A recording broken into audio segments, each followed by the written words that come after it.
আমি তার প্রথম না, দ্বিতীয় ভালোবাসা ছিলাম। তার মুখ থেকেই শুনেছিলাম সে তার প্রথম ভালোবাসাকে অসম্ভব ভালোবেসেছিল। তাকে পাওয়ার জন্য কত শত পাগলামি করেছিল, তারপরেও সে তাকে পায়নি, সে তাকে ভালোবাসেনি, তার সাথে বেইমানি করে ছেড়ে চলে যায়।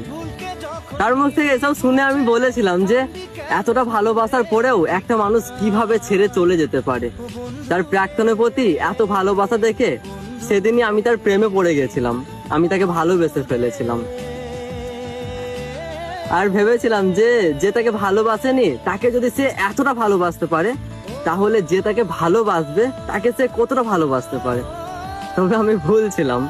আসলে কোনো মানুষ কোনো কিছু যদি খুব সহজে পেয়ে যায়, তাহলে তার মূল্য দিতে জানে না। আমি হচ্ছি তার জলজ্যান্ত প্রমাণ।